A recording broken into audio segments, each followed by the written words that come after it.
അസ്സലാമു അലൈക്കും വറഹ്മത്തുള്ളാഹി തആല വബറകാതുഹു. ഈ റജബ് മാസത്തിൽ എന്താണ് ഉസ്താദ് ഏറ്റവും കൂടുതലായിട്ട് ഞങ്ങൾ പറയേണ്ടത്? ചില ഉമ്മമാർ ചോദിച്ചിരുന്നു. ഏതാണ് ദിക്ർ ഓതേണ്ടത്? ഏത് സൂറത്താണ് അധികരിപ്പിക്കേണ്ടത്? സൂറത്തുൽ ഇഖ്ലാസ് ഓതണമെന്ന് ചില ഉസ്താദുമാർ പറയുന്നു. അതിനെന്തെങ്കിലും അടിസ്ഥാനമുണ്ടോ? അതുപോലെ തന്നെ ഈ റജബ് മാസത്തിൽ ഏറ്റവും കൂടുതൽ പറയേണ്ട ഇസ്മ ഏതാണ്? അങ്ങനെ പല ആളുകളും പലതരത്തിൽ ഈ റജബ് മാസവുമായി ബന്ധപ്പെട്ട് ചെയ്യേണ്ട അമലുകൾ ചോദിച്ചിട്ടുണ്ട്. ഇൻഷാ അല്ലാഹ് റജബ് മാസത്തിൽ നമ്മൾ പറയേണ്ട ചില ദിക്റുകൾ, സ്വലാത്തുകൾ, തസ്ബീഹുകൾ, ദുആകൾ, ഇസ്തിഗ്ഫാറുകൾ, സ്വലാത്തുകൾ, അതുപോലെ തന്നെ അള്ളാഹുവിൻ്റെ ഇസ്മുകൾ ഒക്കെ നമുക്ക് വിശദമായി ഇന്നത്തെ വീഡിയോയിൽ പരിചയപ്പെടാം. അള്ളാഹുവിൻ്റെ റസൂല് പറഞ്ഞു, റജബ് മാസത്തിൻ്റെ മുഴുവൻ ദിനങ്ങളിലും നിങ്ങൾ ഒരു ദുആ അധികരിപ്പിക്കണം. ഏതാണ് ആ ദുആ? ചില മഹത്തുക്കൾ പഠിപ്പിച്ചു തരുന്നു. റജബ് മാസത്തിൻ്റെ ആദ്യത്തെ 10 ദിവസങ്ങളിൽ ഒരു ദിക്ർ നിങ്ങൾ അധികരിപ്പിച്ചാൽ അല്ലാഹു തആല കൂടുതൽ പ്രതിഫലം തരും. അപ്പോൾ എല്ലാ ദിക്റും ദുആയും ഏതൊക്കെയെന്ന് നമുക്ക് ഇന്നത്തെ ഈ ക്ലാസ്സിലൂടെ പഠിച്ചെടുക്കാം. ഈ വീഡിയോ നിങ്ങൾ കാണുക, മറ്റുള്ളവർക്ക് കൂടി എത്തിച്ചു കൊടുക്കുക. അല്ലാഹു തആല നമ്മളെ അനുഗ്രഹിക്കുമാറാവട്ടെ. ആമീൻ. പരിപാവനമായ ഇനിയുള്ള സുന്ദരമായ റജബിൻ്റെ ദിനങ്ങൾ അല്ലാഹു തആല നമുക്ക് അനുകൂലമാക്കി തരുമാറാവട്ടെ. അതുപോലെ തന്നെ ഒരുപാട് ഇബാദത്തുകൾ എടുക്കാൻ, ഒരുപാട് സൽക്കർമ്മങ്ങൾ ചെയ്യാൻ, അതുവഴി സ്വർഗത്തിൻ്റെ ഉന്നതമായ സ്ഥാനങ്ങളിലെത്താൻ പടച്ച തമ്പുരാൻ നമ്മളെ അനുഗ്രഹിക്കട്ടെ. ആമീൻ യാ റബ്ബൽ ആലമീൻ. മുഅ്മിനായ മനുഷ്യൻ്റെ മനസ്സിൽ സന്തോഷവും ആഹ്ലാദവും അവനക്ക് ഇബാദത്ത് എടുക്കാനുള്ള വലിയൊരു ത്വരയും വർദ്ധിച്ചു വരുന്ന ഒരു സമയമാണ്. അള്ളാഹുവെ പടച്ചവനെ, ഈ പരിശുദ്ധമായ ഈ കടന്നു വന്ന ഈ റജബ് മാസത്തെ പൂർണ്ണമായും പ്രയോജനപ്പെടുത്തുന്ന നല്ല സൗഭാഗ്യവാന്മാരിൽ ഞങ്ങളെ നീ ഉൾപ്പെടുത്തി അനുഗ്രഹിക്കണേ റഹ്മാനെ. ആമീൻ യാ റബ്ബൽ ആലമീൻ. ഇൻഷാ അല്ലാഹ് നമുക്ക് ഇന്ന് മുതൽ റജബ് മാസത്തിൻ്റെ മുഴുവൻ ദിവസങ്ങളിലും അതുപോലെ ശഅബാനിലും റമദാനിലൊക്കെ പറയാൻ പറ്റിയ ചില പ്രത്യേകമായ ദിക്റുകളും അതുപോലെ സ്വലാത്തുകളും ചില സൂറത്തുകളൊക്കെ ഉണ്ട്. അതിൻ്റെ ശ്രേഷ്ഠതയൊക്കെ ഉണ്ട്. നമുക്ക് ചുരുക്കി അതൊന്ന് പറയാം. പല ആളുകളും ചോദിച്ചു, ഉസ്താദെ റജബ് മാസത്തിൽ ഏത് ദിക്റാണ് ഏറ്റവും കൂടുതൽ പറയേണ്ടത്? ഏത് സ്വലാത്താണ് ഓതേണ്ടത്? ഏത് സൂറത്താണെന്നൊക്കെ ചോദിച്ചിട്ടുണ്ട്. പല ഉമ്മമാരും കമന്റിലൂടെ ചോദിച്ചു. ഇൻഷാ അല്ലാഹ് അതിൻ്റെ ഉത്തരമായിട്ട് നമുക്ക് ഏതൊക്കെയാണ് ഓതേണ്ടതെന്ന് വിശദമായിട്ട് പറയാം. അതിനു മുമ്പ് ചെറിയൊരു ചരിത്രം പറയാം. ചരിത്രം എല്ലാവർക്കും ഇഷ്ടമാണല്ലോ കേൾക്കാൻ. ദുർറത്തുൻ നാസിഹീൻ എന്ന് പറയുന്നൊരു കിതാബുണ്ട്. ആ കിതാബിൽ പറയുന്നൊരു ചരിത്രം, അതായത് വർഷങ്ങൾക്ക് മുമ്പ് ബൈത്തുൽ മുഖദ്ദസ്, മസ്ജിദുൽ അഖ്സ അല്ലേ, ബൈത്തുൽ മുഖദ്ദസ് ഫലസ്തീനിലെ പള്ളി, ബൈത്തുൽ മുഖദ്ദസിൻ്റെ പരിസരത്ത് ഒരു ഉമ്മയും മകനും ജീവിച്ചിരുന്നു. ഈ ഉമ്മ എന്ന് പറഞ്ഞാൽ ഭയങ്കര ഇബാദത്തുള്ള ഒരു ഉമ്മയാണ്. എപ്പോഴും നിസ്കാരം, അതുപോലെ സുന്നത്തായ നോമ്പുകൾ, സ്വതക്ക കൊടുക്കൽ, ഖുർആൻ പാരായണം. മകനും അൽഹംദുലില്ലാ അതുപോലെ തന്നെ ഉമ്മക്ക് ഇഷ്ടമുള്ള, ഉമ്മ പറയുന്നതനുസരിക്കുന്ന നല്ലൊരു മകനായിരുന്നു. അപ്പോൾ ഒരു ദിവസം ഉമ്മ ഒരു വസിയത്ത് പറഞ്ഞു, മോനെ, ഞാൻ മരണപ്പെട്ട് കഴിഞ്ഞാൽ ഉമ്മ ഈ നിസ്കരിക്കുന്ന ഈ നിസ്കാര കുപ്പായമുണ്ടല്ലോ, ഈ നിസ്കാര കുപ്പായത്തിലായിരിക്കണം എന്നെ നീ എന്താ ചെയ്യേണ്ടത്? കഫം പുടവയായി ധരിപ്പിക്കേണ്ടത്. ഞാനിപ്പോൾ ധരിച്ചിരിക്കുന്ന ഈ വസ്ത്രമായിരിക്കണം. അങ്ങനെ മകൻ സമ്മതിച്ചു. അങ്ങനെ വർഷങ്ങൾ കഴിഞ്ഞപ്പോൾ ഉമ്മ മരണപ്പെടുകയാണ്. അങ്ങനെ ഈ ഉമ്മ മരണപ്പെട്ട് നോക്കുമ്പോൾ ആ ഉമ്മ വസിയത്ത് പറഞ്ഞിട്ടുണ്ടായിരുന്നു, ഉമ്മ നിസ്കരിക്കാൻ ധരിക്കുന്ന നിസ്കാര കുപ്പായം ഇട്ടായിരിക്കണം എന്ത് ചെയ്യേണ്ടത്? മറമാടേണ്ടതെന്ന്. മകൻ നോക്കുമ്പോൾ ആ നിസ്കാര കുപ്പായം ഒരു പിഞ്ഞിപ്പോയിരിക്കുന്ന, നൂലുകൾ അകന്നകന്നിരിക്കുന്ന ഒരു വസ്ത്രമാണ്. അതെങ്ങനെയാണ് ഞാൻ ഉമ്മാക്ക് കഫംപുടവായിട്ട് ധരിപ്പിക്കുക? ആളുകൾ എന്ത് വിചാരിക്കും? ഞാനൊരു പിശുക്കനാണെന്ന് വിചാരിക്കില്ലേ? ഞാനൊരു ഒറ്റ മോനാ, എന്നിട്ടും എൻ്റെ ഉമ്മാക്ക് ഞാനൊരു നല്ല കഫംപുടവ് വാങ്ങി കൊടുത്തില്ല എന്ന് ആളുകൾ വിചാരിക്കുമല്ലോ എന്ന് വിചാരിച്ചിട്ട് ഈ മകൻ എന്ത് ചെയ്തു? കടയിൽ പോയി നല്ലൊരു പുതിയ കഫംപുടവ വാങ്ങി ആ ഉമ്മയെ കഫം ധരിപ്പിച്ച് മറമാടുകയാണ്. അന്നത്തെ രാത്രിയിൽ ഈ മകൻ ഉറങ്ങുന്ന സമയത്ത് സ്വപ്നത്തിൽ വന്നു. എന്നിട്ട് മോനോട് ചോദിച്ചു, മോനെ, എന്താണടാ? ലിമലം തഅഖുദു വസിയത്തി, എൻ്റെ വസിയത്ത് നീ പൂർത്തിയാക്കാതിരുന്നത് എന്താണ് എന്ന് ഉമ്മ ചോദിച്ച സമയത്ത് ഈ മകൻ ഞെട്ടി എഴുന്നേറ്റ് ചുറ്റും നോക്കോ, സ്വപ്നമാണല്ലോ. ആ സ്വപ്നത്തിൽ എന്തിനാണ് ഉമ്മ എന്നോട് അങ്ങനെ പറഞ്ഞത്? ശരിയാണല്ലോ, ഉമ്മ പറഞ്ഞ ആ വസിയത്ത് ഞാൻ ചെയ്യേണ്ടതായിരുന്നു എന്ന് ആ മനുഷ്യൻ കരുതുകയാണ്. ഞാൻ എൻ്റെ ഉമ്മയുടെ വസിയത്ത് നിറവേറ്റിയില്ലല്ലോ, ഞാൻ എൻ്റെ ഉമ്മയോട് അക്രമം കാണിച്ചവനാണല്ലോ എന്ന് ചിന്തിച്ചിട്ട് ആ മകൻ ഇങ്ങനെ കരയുകയാണ്. ഉടൻ തന്നെ ആ മകൻ എന്ത് ചെയ്തു? ആ ഉമ്മയുടെ പഴയ ആ നിസ്കാര കുപ്പായം എടുത്തുകൊണ്ട് ഓടുകയാണ്. ഓടിയിട്ട് ഉമ്മയെ കബറടക്കിയ ഖബർസ്ഥാനിലേക്ക് ചെന്നു. എന്നിട്ട് അവിടെ അടുത്തുണ്ടായിരുന്ന ഒരു മൺവെട്ടി കൊണ്ട് ആ ഉമ്മയുടെ ഖബർ ഇങ്ങനെ തോണ്ടുകയാണ്. ഉമ്മയുടെ ഖബർ തുറന്നു നോക്കുമ്പോൾ അന്നത്തെ പകലിൽ അടക്കിയ ഉമ്മയുടെ ശരീരം ആ ഖബറിൽ കാണുന്നില്ല. ഫബക്കാ ബുക്കാഅൻ ശദീദ, ശക്തമായിട്ട് കരഞ്ഞു, അട്ടഹസിച്ച് കരയാൻ തുടങ്ങി. പടച്ചോനെ, എൻ്റെ ഉമ്മയുടെ ജനാസ കാണുന്നില്ലല്ലോ, എൻ്റെ ഉമ്മയുടെ മയ്യത്ത് കാണുന്നില്ലല്ലോ, എവിടെ പോയി? കഴിഞ്ഞ പകലിൽ ഞാൻ അടക്കിയിട്ട് എൻ്റെ വീട്ടിലേക്ക് പോയി, ഞാനൊന്ന് കിടക്കേണ്ട താമസം, എൻ്റെ ഉമ്മയുടെ മയ്യത്ത് കാണുന്നില്ലല്ലോ, എൻ്റെ ഉമ്മയുടെ ശരീരം കാണുന്നില്ലല്ലോ എന്ന് ഇങ്ങനെ വിഷമിച്ച് ഇങ്ങനെ കരയാൻ തുടങ്ങിയപ്പോൾ ഒരു അശരീരി കേട്ടു എന്നാണ്. എന്താ അശരീരി? ആരോ ഒരാൾ പറയുന്നത് പോലെ, അമാ അലിംത അന്നമൻ അല്ലമ ശഹ്റനാ റജബ് ലം യുത്റക ഫിൽ ഖബ്രി വഹീദൻ ഫരീദ. മോനെ, നിനക്കറിയില്ലേ അള്ളാഹുവിൻ്റെ മാസമായ റജബ് മാസത്തെ ഏതെങ്കിലും ഒരു മുഅ്മിനായ മനുഷ്യൻ ആദരിക്കുകയും ബഹുമാനിക്കുകയും ചെയ്തു കഴിഞ്ഞാൽ അവൻ ഖബറിൽ ഒറ്റക്കായിരിക്കുകയില്ല എന്ന് നിനക്കറിയില്ലേ? അതുകൊണ്ട് നിന്റെ ഉമ്മയുടെ ശരീരത്തെ മറ്റു മുഅ്മിനീങ്ങളുടെ ആത്മാക്കളുടെ കൂടെ ശരീരത്തിലൂടെ ചേർത്തിരിക്കുകയാണ് എന്ന ഒരു അശരീരി ആ മകൻ കേൾക്കുകയാണ്. അതായത് ഈ ചരിത്രത്തിൽ നമുക്ക് പഠിക്കാനുള്ളത്, ഒരു മനുഷ്യൻ ഈ റജബ് മാസത്തെ ബഹുമാനിക്കുകയും ആദരിക്കുകയും ഈ റജബിൽ പറയേണ്ട ചെയ്യേണ്ട അമലുകളൊക്കെ ചെയ്തു കഴിഞ്ഞാൽ ഖബറിൽ അവൻ ഒറ്റക്ക് കിടക്കേണ്ടി വരില്ല. അവനിക്ക് കൂട്ടുകാരായ അല്ലാഹു തആല ഒരുപാട് പേരെ കൊടുക്കുന്നതാണ്. മാത്രമല്ല, ഈ ഉമ്മ എന്തായിരുന്നു, റജബ് മാസത്തിൽ ഒരുപാട് കണ്ട് നോമ്പ് പിടിക്കുകയും ഒരുപാട് സ്വതക്കകൾ ചെയ്യുകയും ചെയ്യുമായിരുന്നു. മാത്രമല്ല, ഈ ഉമ്മക്കൊരു പ്രത്യേകതയുണ്ട്. റജബ് മാസത്തിന്റെ എല്ലാ ദിവസവും 11 വട്ടം സൂറത്തുൽ ഇഖ്ലാസ് ഈ ഉമ്മ ഓതുമായിരുന്നു.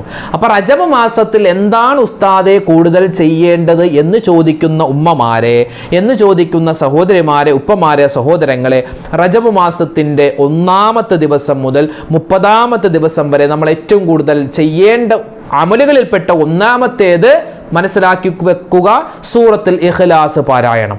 സൂറത്തുൽ ഇഖ്ലാസ്, ഖുൽ ഹുവല്ലാഹു അഹദ് അല്ലാഹു സ്വമദ് ലം യലിദ് വലം യൂലദ് വലം യകുൽ ലഹു കുഫുവൻ അഹദ്. ഈ സൂറത്തുൽ ഇഖ്ലാസ് നമ്മൾ പാരായണം ചെയ്യുക എത്ര പ്രാവശ്യം? 11 പ്രാവശ്യം. അത് ഓരോ നിസ്കാരങ്ങൾക്ക് ശേഷം ഓതിയാലും കുഴപ്പമില്ല, അല്ലെങ്കിൽ സുബഹി നമസ്കാരത്തിന് ശേഷമോ മഗ്രിബ് നമസ്കാരത്തിനോ ശേഷം ആണെങ്കിൽ പോലും കുഴപ്പമില്ല. 11 വട്ടം സൂറത്തുൽ ഇഖ്ലാസ് ഓതിക്കഴിഞ്ഞാൽ അള്ളാഹു അവനിക്ക് കൊടുക്കുന്ന പ്രതിഫലം ഒരുപാടാണ്. അവൻ അല്ലാഹു തആല എല്ലാവിധത്തിലുള്ള ആപത്ത് മുസീബത്തുകളെ തൊട്ട് കാക്കുന്നതാണ്. റജബിൽ നമ്മൾ ചോദിക്കുന്നു, അല്ലാഹുമ്മ ബാരിക് ലനാ, നീ ബറക്കത്ത് ചെയ്യണമെന്ന് നമ്മൾ പറഞ്ഞില്ലേ? ആ ബറക്കത്ത് അല്ലാഹു തആല അവന്റെ ജീവിതത്തിൽ കൊടുക്കും. ആർക്ക്? സൂറത്തുൽ ഇഖ്ലാസ് നിത്യമായി പാരായണം ചെയ്യുന്ന ആൾക്ക് റജബ് മാസത്തിൽ.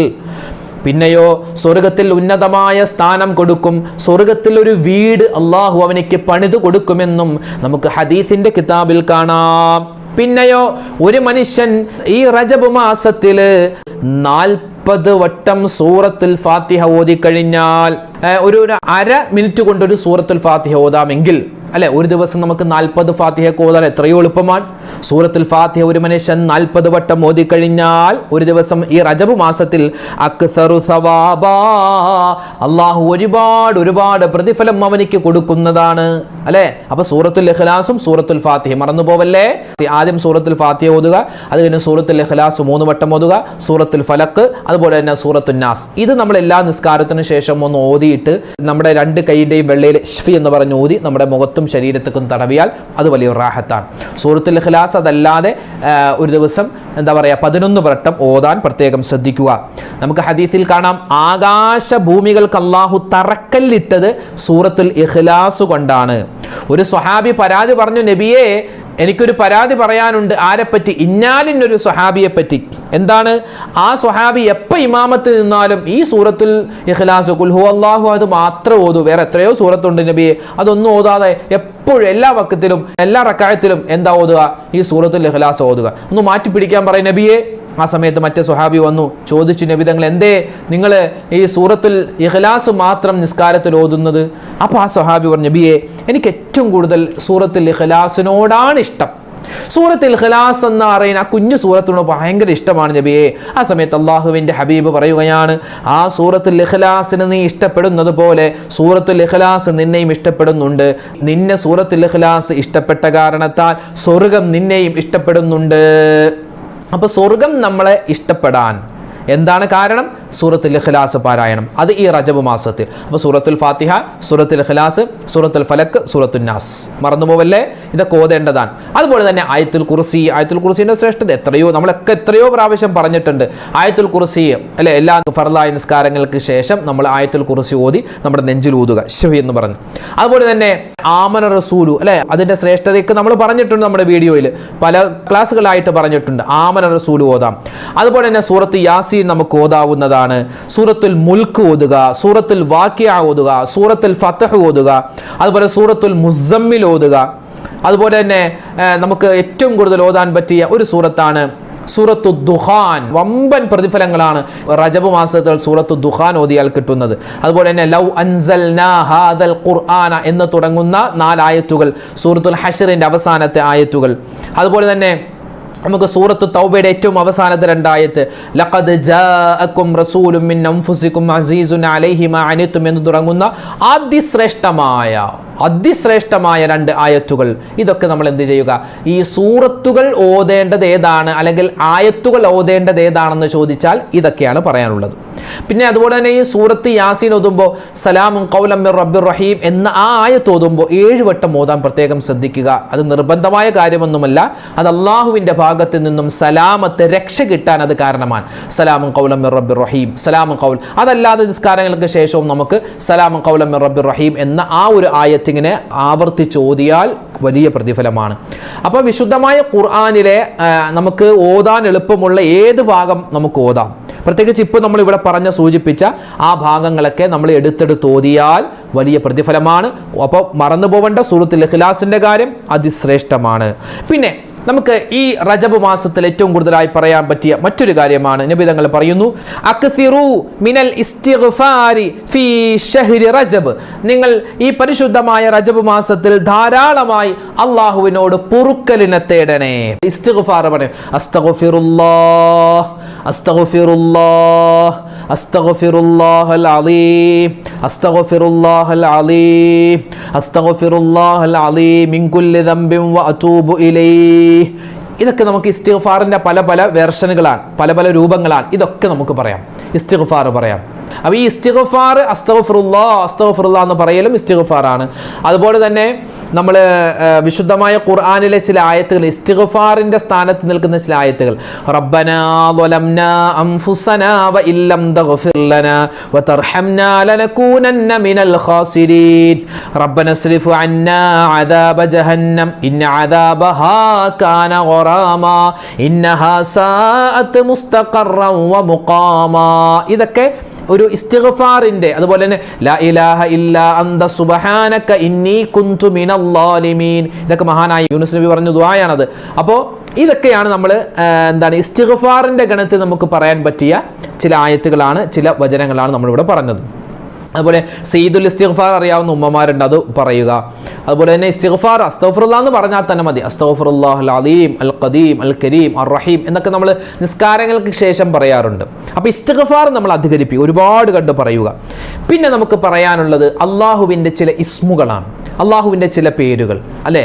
ഇസ്മുൽ ആലം എന്ന് നമുക്ക് പരിചയപ്പെടുത്തപ്പെട്ട ഒരുപാട് ഇസ്മുകളുണ്ട്. യാദൽ ജലാലി വൽ ഇക്റാം എന്ന ദിക്ർ, യാദൽ ജലാലി വൽ ഇക്റാം, യാദൽ ജലാലി വൽ ഇക്റാം, അത് ഈ റജബിൽ ഏറ്റവും കൂടുതൽ പറയുക. പിന്നെ അതുപോലെ തന്നെ യാ മാലിക്കൽ മുൽക്കി യാ അല്ലാഹ്, യാ മാലിക്കൽ മുൽക്കി യാ അല്ലാഹ്. അതുപോലെ തന്നെ പറയാൻ പറ്റിയ മറ്റൊരു അതിശ്രേഷ്ഠമായ 2 വചനങ്ങളാണ്, അള്ളാഹുവിൻ്റെ 2 ഇസ്മുകളാണ്. യാ ഫത്താഹു യാ അല്ലാഹ്, യാ ലത്തീഫു യാ അല്ലാഹ്. അത് രണ്ടും നമ്മളൊക്കെ പറയുന്നതാണ്. യാ ഫത്താഹു യാ അല്ലാഹ്, യാ ഫത്താഹു യാ അല്ലാഹ്, യാ ലത്തീഫു യാ അല്ലാഹ്, യാ ലത്തീഫു യാ അല്ലാഹ്. അപ്പോൾ ആ ഒരു ഇസ്മുകൾ ഇങ്ങനെ അധികരിപ്പിച്ചു കൊണ്ടുവരും. എന്നിട്ട് നമ്മൾ ദുആരക്കുക, ദുആക്ക് ഇജാബത്ത് കിട്ടാൻ ഈ ഇസ്മുകൾ കാരണമാണ്. പിന്നെ അള്ളാഹുവിൻ്റെ മുഴുവൻ പേരുകളും 99 പേരുകളും പറഞ്ഞിട്ട് ദുആ ചെയ്യാൻ നമുക്ക് പറ്റിയാൽ അതൊക്കെ വലിയ ശ്രേഷ്ഠതയാണ്. അപ്പോൾ നമ്മൾ സൂറത്തുകൾ, ആയത്തുകൾ പറഞ്ഞു, ഇസ്തിഗ്ഫാറിൻ്റെ കാര്യം പറഞ്ഞു, അള്ളാഹുവിൻ്റെ ഇസ്മുകളുടെ കാര്യം പറഞ്ഞു. ഇനി നമുക്ക് പറയാനുള്ളത് സ്വലാത്തിൻ്റെ കാര്യമാണ്. സ്വലാത്ത് ഏത് നമുക്ക് അറിയാവുന്ന ഏത് സ്വലാത്തും ചൊല്ലാം. റജബ് മാസത്തിൽ ഇന്ന സ്വലാത്ത് തന്നെ ചൊല്ലാം അങ്ങനെയൊന്നുമില്ല. ഏത് സ്വലാത്തുൽ ഫാത്തിഹ് പറയാം. അതുപോലെ സ്വലാത്തു തിബ്ബുണ്ട്, തിബ്ബു സ്വലാത്ത്. എന്താ അല്ലാഹുമ്മ സ്വല്ലി അലാ സയ്യിദിനാ മുഹമ്മദിൻ തിബ്ബിൽ ഖുലൂബി വദവാഇഹാ വആഫിയത്തുൽ അബ്ദാനി വശിഫാഇഹാ വനൂറുൽ അബ്സാരി വളിയാഇഹാ വഅലാ ആലിഹി വസ്വഹ്ബിഹി വസല്ലിം. അല്ലേ, സ്വലാത്തു തിബ്. അതുപോലെ നിസ്കാരത്തിൽ പറയുന്ന ഇബ്രാഹിമിയ സ്വലാത്ത്, അതുപോലെ അദദു സ്വലാത്ത്, അല്ലാഹുമ്മ സ്വല്ലി അലാ സയ്യിദിനാ മുഹമ്മദിൻ അദദ മാ ഫീ ഇൽമില്ലാഹി സ്വലാത്തൻ ദായിമത്തൻ ബിദവാമി മുൽക്കില്ല, അദദു സ്വലാത്ത്. അതുപോലെ തന്നെ താജു സ്വലാത്ത്, നാരിയത്തു സ്വലാത്ത്, അങ്ങനെ ഒരുപാട് സ്വലാത്തുകളുണ്ടല്ലോ. അറിയാവുന്ന സ്വലാത്തുകളൊക്കെ പറയാൻ പ്രത്യേകം ശ്രദ്ധിക്കുക. ഒരു ദിവസം സ്വലാത്തുൽ ഫാത്തിഹ ആണെങ്കിൽ അടുത്ത ദിവസം സ്വലാത്തുൽ ഇബ്രാഹിമി, അങ്ങനെ മാറി മാറി നമുക്ക് സ്വലാത്ത് പറയാം. അതുപോലെ തന്നെ നമുക്ക് പറയാൻ പറ്റിയ ചില ദിക്റുകളുണ്ട്. ദിക്റുകളിൽ നിന്ന് ഒരുപാട് ദിക്റുണ്ടല്ലോ. ലാ ഇലാഹ ഇല്ലല്ലാഹ് എന്ന ദിക്ർ, അതുപോലെ തന്നെ സുബ്ഹാനല്ലാഹി വൽഹംദുലില്ലാഹി വലാ ഇലാഹ ഇല്ലല്ലാഹു അല്ലാഹു അക്ബർ, അതുപോലെ വലാ ഹൗല വലാ ഖുവത ഇല്ലാ ബില്ലാഹിൽ അലിയിൽ അദീം, പിന്നെ ഹസ്ബുനല്ലാഹു വ നിഅമൽ വക്കീൽ നിഅമൽ മൗലാ വ നിഅമൻ നസീർ എന്ന ദിക്ർ, അതുപോലെ നമ്മൾ നേരത്തെ പറഞ്ഞ സലാമുൻ ഖൗലൻ മിർ റബ്ബിർ റഹീം എന്ന ദിക്ർ, അതൊക്കെ ഒരു ദിക്റിന്റെ ഗണത്തിൽ നമുക്ക് പെടുത്താം. പിന്നെ അതുപോലെ തന്നെ ലാ ഇലാഹ ഇല്ലല്ലാഹു വഹ്ദഹു ലാ ശരീക ലഹു ലഹുൽ മുൽക്കു വലഹുൽ ഹംദു വഹുവ അലാ കുല്ലി ഷൈഇൻ ഖദീർ എന്ന ദിക്ർ. അങ്ങനെ ഒരുപാട് ദിക്ർ നമുക്കറിയാവുന്ന ദിക്ർ. അതുപോലെ സുബ്ഹാനല്ലാഹി വബിഹംദിഹി സുബ്ഹാനല്ലാഹിൽ അലീം വബിഹംദിഹി അസ്തഗ്ഫിറുല്ലാഹ്. അപ്പോൾ നമ്മൾ ആദ്യം പറഞ്ഞത് ആയത്തുകളും സൂറത്തുകളും, പിന്നെ അത് കഴിഞ്ഞ് നമ്മൾ ഇസ്തിഗ്ഫാറിന്റെ കാര്യം പറഞ്ഞു. അതുപോലെ തന്നെ നമുക്ക് ചെയ്യാൻ പറ്റിയ ചില ദുആകളുണ്ട്. റബ്ബനാ വലംനാ അൻഫുസനാ, അതൊക്കെ ദുആയാണ്. അതുപോലെ നമുക്ക് ചെയ്യാൻ പറ്റിയ ദുആകളിൽ ഏറ്റവും അതിശ്രേഷ്ഠമായി ഇപ്പോൾ ഈ റജബ് മാസത്തിൽ ഏറ്റവും കൂടുതൽ നമ്മൾ പറയേണ്ട ഒരു ദുആയാണ് അല്ലാഹുമ്മ ബാരിക് ലനാ ഫീ റജബിൻ വശഅബാൻ വബല്ലിഗ്നാ റമളാൻ. അല്ലാഹുവേ, പരിശുദ്ധമായ റജബിലും ശഅബാനിലും ഞങ്ങൾക്ക് നീ ബറക്കത്ത് നൽകണേ അല്ലാ, റമളാനിലേക്ക് ഞങ്ങൾ നീ എത്തിക്കണേ അല്ലാ. ഈ ദുആ അല്ലേ, നമ്മളിത് ഇങ്ങനെ പറഞ്ഞുകൊണ്ടിരിക്കുക, എപ്പോഴും പറയുക. എല്ലാ നിസ്കാരത്തിന് ശേഷവും ഉള്ള ദുആകളിൽ നമ്മൾ ഈ ദുആ ഉൾപ്പെടുത്തുക. ഇത് നബിതങ്ങൾ സ്വല്ലല്ലാഹു അലൈഹി വസല്ലം തങ്ങൾ പറഞ്ഞ ദുആയാണ്. അപ്പോൾ ഇതുപോലുള്ള കാര്യങ്ങളാണ്, അതായത് വലിയ എടുത്താൽ പൊങ്ങാത്ത ദിക്റുകളും സ്വലാത്തുകളൊന്നുമല്ല റജബ് മാസത്തിൽ. നമ്മൾ സാധാരണ മാസങ്ങളിൽ ചൊല്ലുന്ന ദിക്റും സ്വലാത്തും ഒക്കെ തന്നെയാണ് ഈ റജബ് മാസത്തിലും ചൊല്ലേണ്ടത്. പിന്നെ പ്രത്യേകിച്ച് അല്ലാഹുമ്മ ബാരിക് ലനാ ഫീ റജബിൻ വശഅബാൻ എന്ന ആ ഒരു ദുആ നമ്മൾ കൂടുതലായി പറയണമെന്നാണ് ഇവിടെ വഹത്തുക്കൾ നമുക്ക് പറഞ്ഞു തരുന്നത്. അപ്പോൾ റജബിൽ ഇത്രയെല്ലാം ചൊല്ലണോ ഉസ്താദ്? ഇതെല്ലാം ചൊല്ലിയാൽ ഖൈറാണ്. നിർബന്ധമില്ല, ഈ പറഞ്ഞ കാര്യങ്ങളൊന്നും ചൊല്ലണമെന്ന് നിർബന്ധമല്ല. ചൊല്ലിയാൽ ചൊല്ലുന്നതിനനുസരിച്ച് വലിയ പ്രതിഫലം അള്ളാഹു നമുക്ക് നൽകിക്കൊണ്ടിരിക്കും. അപ്പോൾ ഈ പ്രതിഫലങ്ങളൊന്നും നഷ്ടപ്പെടുത്താതെ നമ്മൾ ഇരിക്കുക. പിന്നെ റജബ് മാസത്തിൻ്റെ ആദ്യത്തെ 10 ദിവസങ്ങളിൽ നമ്മൾ ചൊല്ലാൻ മഹത്തുക്കളായ പണ്ഡിതന്മാർ നമുക്ക് പറഞ്ഞു തന്ന ഒരു ദിക്റുണ്ട്. റജബ് മാസത്തിൻ്റെ ആദ്യത്തെ 10ലും രണ്ടാമത്തെ 10ലും മൂന്നാമത്തെ 10ലും ചില വ്യത്യസ്തമായ ദിക്റുകളുണ്ട്. അത് ചൊല്ലിയാൽ വലിയ ശ്രേഷ്ഠതയാണ്, വലിയ കൂലി കിട്ടും. മഹത്തുക്കൾ നമുക്ക് പഠിപ്പിച്ചിരുന്നു. റജബ് മാസത്തിൻ്റെ ആദ്യത്തെ 10ൽ കൂടുതലായി നമുക്ക് പറയാൻ പറ്റിയ ഒരു ദിക്റാണ് സുബ്ഹാനൽ ഹയ്യിൽ ഖയ്യൂം എന്ന ദിക്ർ. ഇതാണ് സുബ്ഹാനൽ ഹയ്യിൽ ഖയ്യൂം. എല്ലാവരും ഒന്ന് പറഞ്ഞേ, സുബ്ഹാനൽ ഹയ്യിൽ ഖയ്യൂം, സുബ്ഹാനൽ ഹയ്യിൽ ഖയ്യൂം, സുബ്ഹാനൽ ഹയ്യിൽ ഖയ്യൂം, സുബ്ഹാനൽ ഹയ്യിൽ ഖയ്യൂം. ആ ദിക്ർ നമുക്ക് വലിയ ശ്രേഷ്ഠതയാണ് പറഞ്ഞാൽ കിട്ടുന്നത്. അപ്പോൾ ആ ഒരു ദിക്ർ നമ്മൾ ഈ റജബ് മാസത്തിൽ അധികരിപ്പിക്കേണ്ട ഒരു ദിക്റാണ്. അപ്പോൾ റജബ് മാസത്തിൽ ചെയ്യേണ്ട ദിക്റുകൾ, സ്വലാത്തുകൾ, അതുപോലെ തന്നെ ഇസ്തിഗ്ഫാറുമായി ബന്ധപ്പെട്ടൊരു ചെറിയ വീഡിയോ ആണ് നമ്മൾ പറഞ്ഞത്. ഇതിൽ പറയപ്പെട്ട കാര്യങ്ങൾ പരമാവധി പറ്റുന്നതുപോലെ നമ്മുടെ ജീവിതത്തിൽ നമ്മൾ പറയുക. അതുപോലെ തന്നെ മറ്റുള്ളവർക്കും ഈ കാര്യങ്ങൾ പറഞ്ഞു കൊടുക്കുക. അതിന് നമ്മുടെ വീഡിയോ മറ്റുള്ളവർക്ക് കൂടി എത്തിച്ചു കൊടുക്കുക, ഷെയർ ചെയ്തു കൊടുക്കുക. അല്ലാഹു സുബ്ഹാനഹു വ തആല ഈ പുണ്യമായ റജബ് മാസത്തിൻ്റെ ഒരു നന്മയും നഷ്ടപ്പെടാതെ അത് മുഴുവൻ നന്മയും കരസ്ഥമാക്കുന്ന ചെയ്യുന്നവരുടെ കൂട്ടത്തിൽ റഹ്മാനായ റബ്ബ് നമ്മളെ എല്ലാവരെയും ഉൾപ്പെടുത്തി അനുഗ്രഹിക്കുമാറാവട്ടെ. അൽഹംദുലില്ലാ, നമ്മുടെ ഇന്നത്തെ ക്ലാസ് നിങ്ങൾക്ക് ഉപകാരപ്പെട്ടിട്ടുണ്ട് എന്ന് കരുതുകയാണ്. ഇത് നിങ്ങൾ മറ്റുള്ളവരിലേക്ക് എത്തിച്ചു കൊടുക്കുക, സ്വന്തമായിട്ട് ചെയ്യുക. അല്ലാഹു തആല നമുക്ക് ഇരുകൂട്ടർക്കും ഇത് അമൽ ചെയ്യാനുള്ള തൗഫീക്ക് നൽകി അനുഗ്രഹിക്കുമാറാവട്ടെ.